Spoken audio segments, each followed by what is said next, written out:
Welcome to the Leadership Series. My guest today is Alison Rowe, the Managing Director of the Nature Conservancy Program in Australia. Welcome, Alison. Lovely to be here, Lister. Thank you. Alison, as an experienced chair, director and business leader who's always been a passionate advocate for sustainability. Sustainability is no longer a nice to have in business, so I really appreciate her taking the time to join us today. So let's kick off with our first question. CEOs lead from the front, Alison. What are the most important decisions that you make as a leader in your business? Yeah, thanks, Liska. I think the first one as a leader is about strategy and about our strategic direction. And by making decisions about strategy, you're making decisions about what you do and what you won't do. So you are providing that sort of framework. So that's a key thing. I think the other one is around the culture of the organisation. So that's about setting the tone from the top. People look at how you behave and you need to role model that. So you're making a decision about that every day with everything that you do. You're also making a decision around governance and decision-making and compliance and risk. So that's another aspect. So I'd sort of put those three things as the key things, Liska. It's about strategy, it's about culture, and it's about governance. So, the world we live in today, compared to 18 months ago is quite remarkably different. And, I think we'll look back upon this COVID time as a bit of I remember when. It's changed the world of work. So, we've had 18 months, we've moved in and out of lockdown. What's changed for you from a leadership perspective? Yeah, I think, I've loved getting to know all the children and the pets. Absolutely fantastic. But I think it's a deeper appreciation for flexibility. Just a really deep appreciation for that. With a very clear commitment to not to go back to the way we were. It was really crazy, this work cycle, work pattern that we were on. So I commit to that we don't go back the way we were. We need to maintain this wonderful level of flexibility and personal respect we have for each other. I have this year, I don't think I did it well last year, but this year, being in Melbourne, we feel like we've been in lockdown for a very long time. I've created a really hard line for switching off from work. So the first year, I think it was just, I'll work wherever around the home. Now I've got my office set up. I close this door. I don't come into here, and I've really had to do that. So that was a bit of a big lesson learned for me. And how have you role modeled that to your staff? Because, we've got our phones, we're on devices, there's an expectation of accessibility. How do you help your staff with that? Yeah, I think it's providing them permission to switch off. So a couple of things that I've done recently is an all-day staff day for everybody to take off, not just when you want to take it, but this is closing the office, turning the lights off, wherever that may be, closing your workplace. You have a day off from me, and that starts with me doing that. And it means there's no emails coming from me. There is no online presence from me. I model that from the top. Last Friday we had pens down. It was just an afternoon. Again, really demonstrating that from the top and giving people permission to say it's okay. It's interesting, Alison, because I've noticed there's been a shift in, because I've hosted some roundtables on sustainability, and the shift in conversation in 12 months, it's now, I don't care about the leave balance. What I actually care about is mental health, because I can manage a leave balance, but mental health is a bigger risk for my business, and I'm, concerned for my people. So it's great to hear that. So yes, there've been lots of challenges. Any silver linings apart from the pets? I think that is children. Top, right? Getting to know the kids and the pets, that makes a Zoom call pretty fantastic. I think I've got to know my people better. So it's been hard as a new leader. Just 6 months into my organisation, I haven't met everybody in person yet. So that's been quite challenging. But that's meant that I've come with a different intent and a different level of availability and accessibility to people, which I think is really important. So another one of those things I've been doing is what we call water cooler chats or casual cuppas. Mhm. where I sort of have about 5 sessions a week, one week of each month. Mhm. And different people from different teams are invited just to call in online and have a chat about nothing about work, but just a casual Oh, okay. cuppa. So just like we were in the office and we're standing by the water cooler, gathering water or making a cuppa, Mm. come and have a chat. And it's just wonderful to have that opportunity and create that opportunity for connection with people. So that for me is one of the silver linings.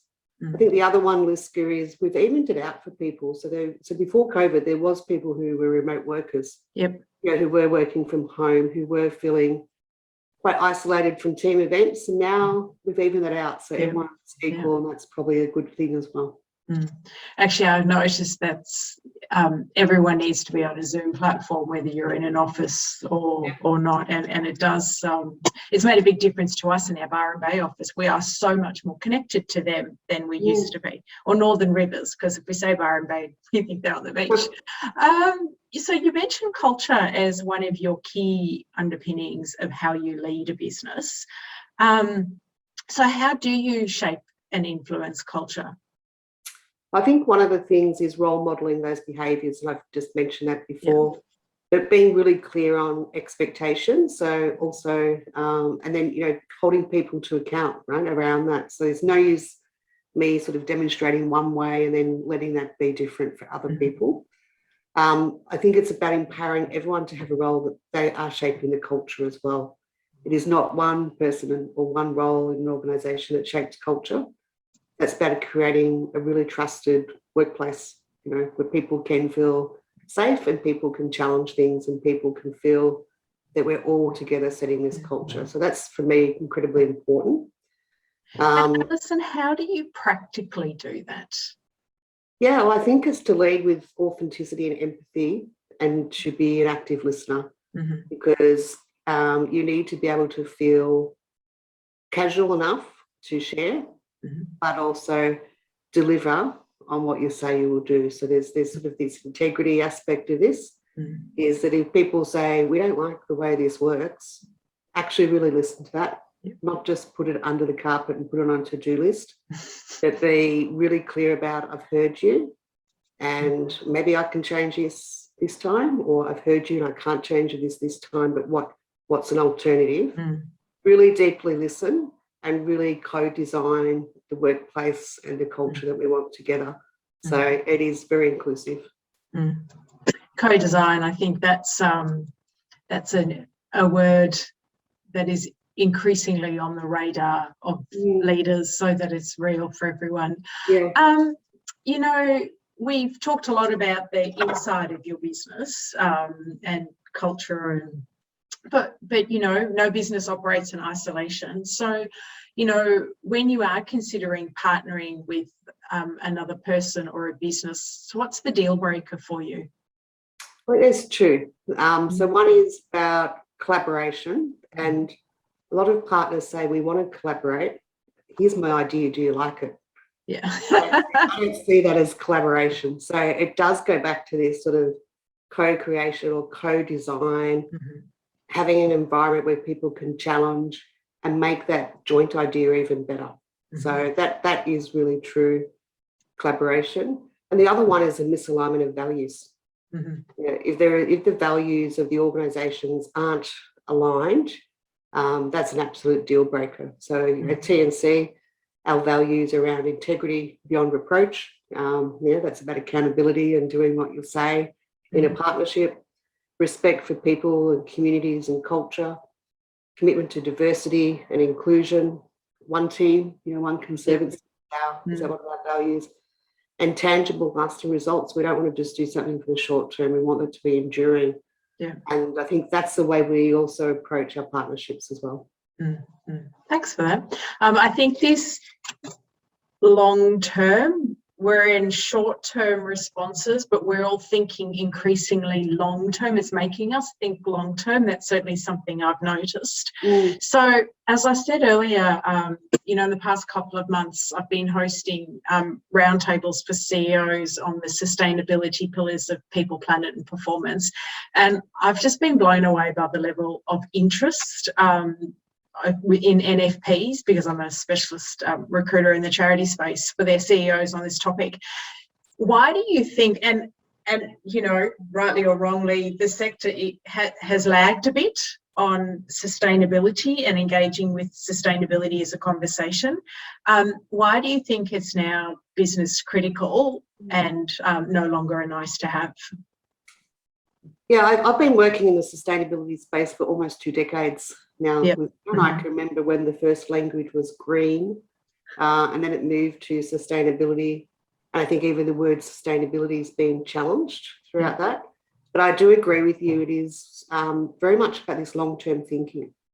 I do think that there's been a cultural shift in the business landscape here in Australia to be long-term thinking. I had a decade working in a Japanese organisation where it was quite common to do a 30-year plan. And we're starting to see some of that longer-term thinking here. But I think we've gone beyond thinking about sustainability as this team that sits in the corner that tries and does some good stuff and produces some wonderful reports. We're well past that now. You know, that was a long time ago. I can actually remember when the first chief sustainability officer roles were advertised. You know, there was this new job that people could get. That's pretty norm now. Perhaps we've changed that to be different language. So, you know, it could be that you're the head of purpose or you're the head of responsible business.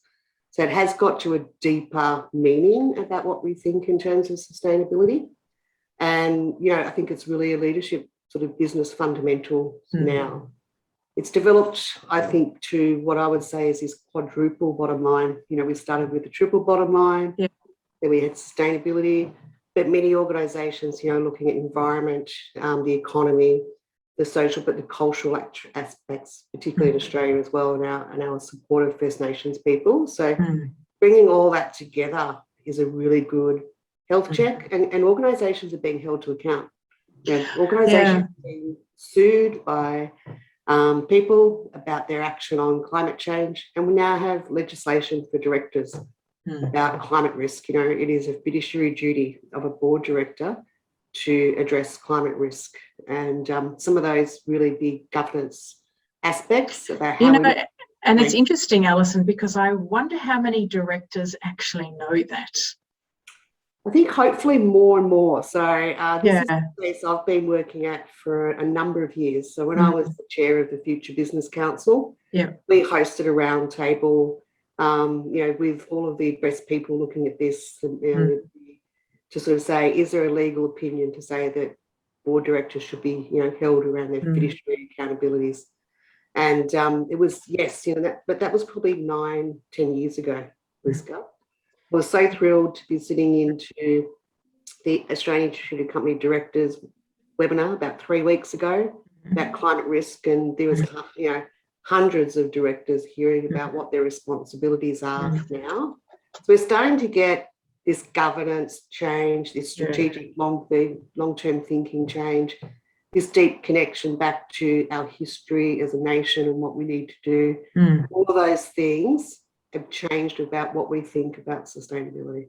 That's what it means to me. Yeah, that is food for thought, that one. It's interesting, my sister has a senior role in conduct for one of the big professional services firm, and so, you know, talking to her about getting people to think about conduct as a sustainable business practice, and how that drives, to your point, around driving culture. So it's turning up in places where people don't think of sustainability. They go, oh, the planet, or maybe enough money to pay the bills for 12 months, but it's far more reaching than that as well. So I think it's, you know, it's quite exciting as a business leader. And our people, like the McCrindle report and different reports, our people are looking for this. And in a marketplace where there are, you know, as long as our borders are closed with COVID, it's becoming harder and harder to attract people. These are the things that are setting employers apart.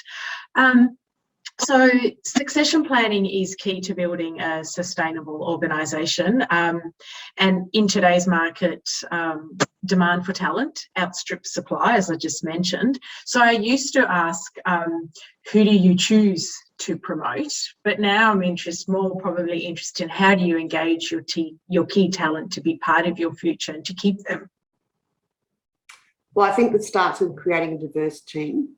Mm-hmm. And providing opportunities for lots of different people at lots of different levels mm-hmm. to have opportunity.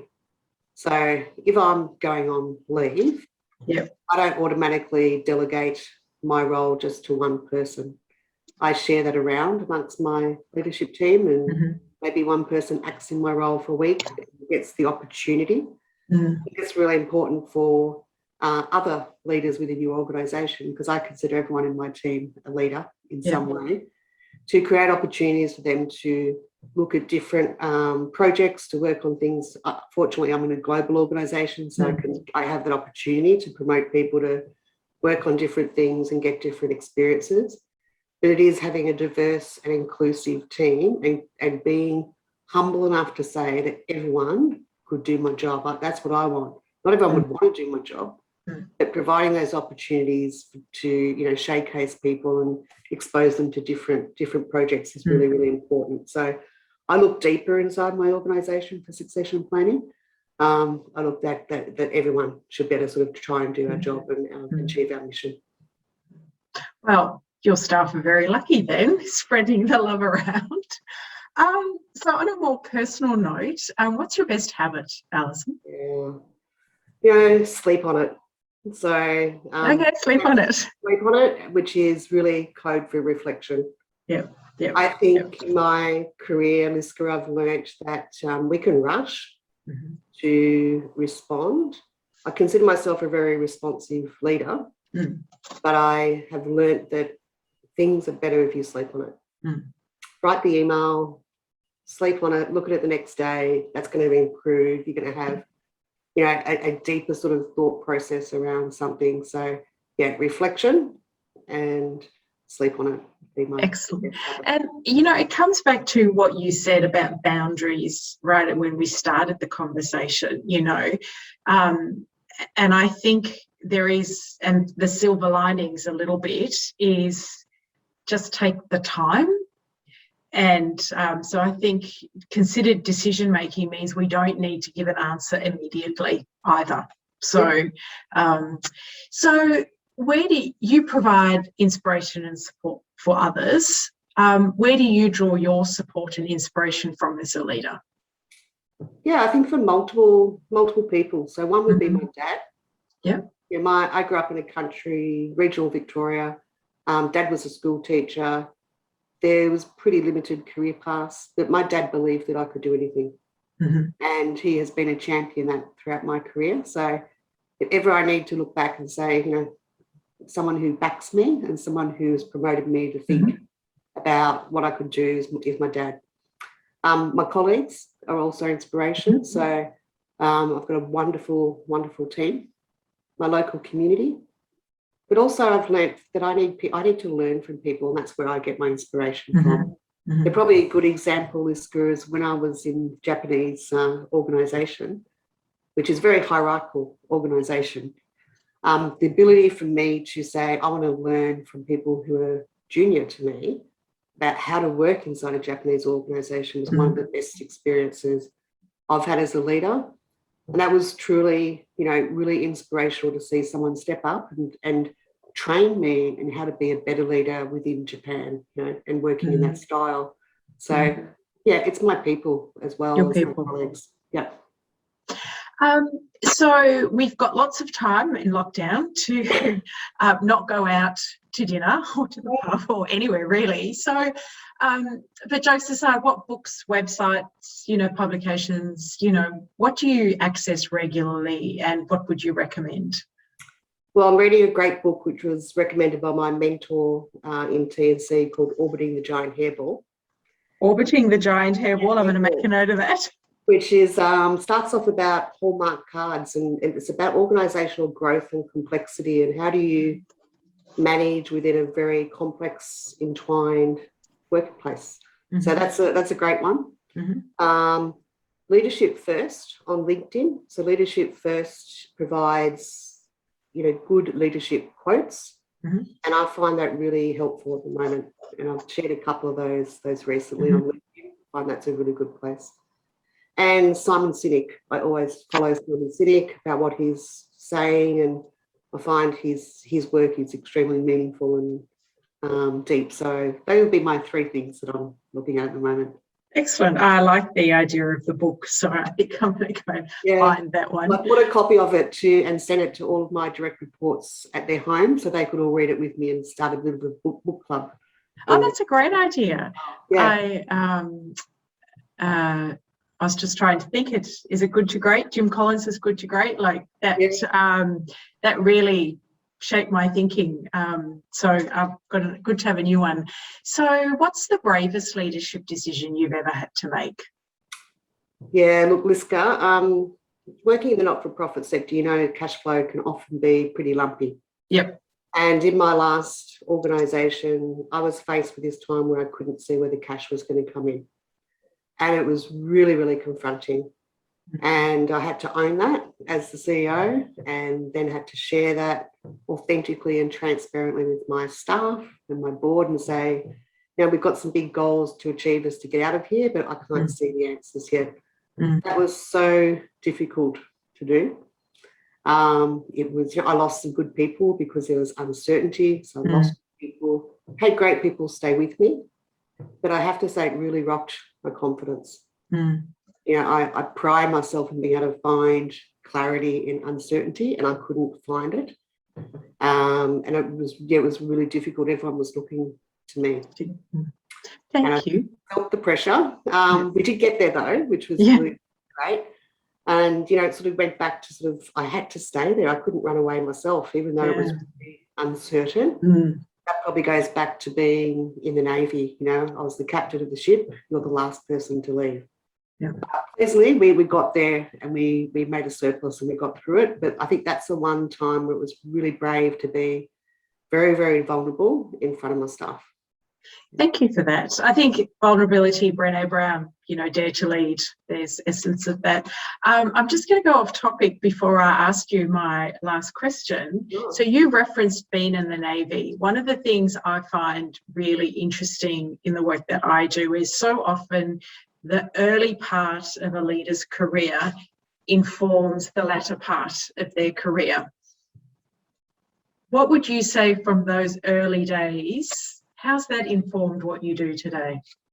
Yeah, look, it does. One of those things is about strategy. So when you have a military background, and I joined at 18, a young girl from the country, and at 23 years old, I was on the helm driving a warship and, responsible for discipline in a really difficult environment. So I learned how to get along with people. I learned how to work in quite, difficult situations, total respect, to have a line, to sort of have a line in terms of behaviour and modelling, and to, really build strong teamwork. So teamwork comes from that background. I think setting strategy. So as I said, in the military, you don't just try one way. You don't give up. You fight to achieve this outcome, and it's an act of service. And I was serving my community, and that's what I sort of want to do in my end of my career. That's what I joined for. I joined for a purpose, to look after and protect Australia. And so I think it's those things, and it's about saying, well, I can achieve anything. I never expected to go to sea as a young female. Dad said to me, do it, Alison, you can do anything that you put your mind to. So strategy and teamwork and serving the community. And that's, I've recently had cause to interview a lot of people out of the military, and it's been quite insightful actually, because the stereotypes have been definitely, I've had to look at things slightly different way. So finally, what advice would you give to a first-time CEO? Yeah, I think, you don't have to do everything in the first year. Yeah. So that would be my advice. Try to work on the business, not in the business. That's really tricky. but I think that's a really good guiding force. You know, often people say be on the balcony rather than the dance floor. Be it on the business rather than in the business where you can. Find your place as a member of the board team, because you are part of that team as well. Even though you may not be a director, that is a really important team as a CEO. I think trust yourself and trust others around you. And my final tip would be to lead with humility. Well, it's been just delightful having this conversation with you. Thank you. I've learned a few new things about you, which is always awesome. And I think what is fabulous and inspirational is to see someone that was an early adopter of sustainability to actually enjoy sustainability being a mainstream conversation today. So thank you for being part of that and sharing your learnings, and look forward to catching up soon.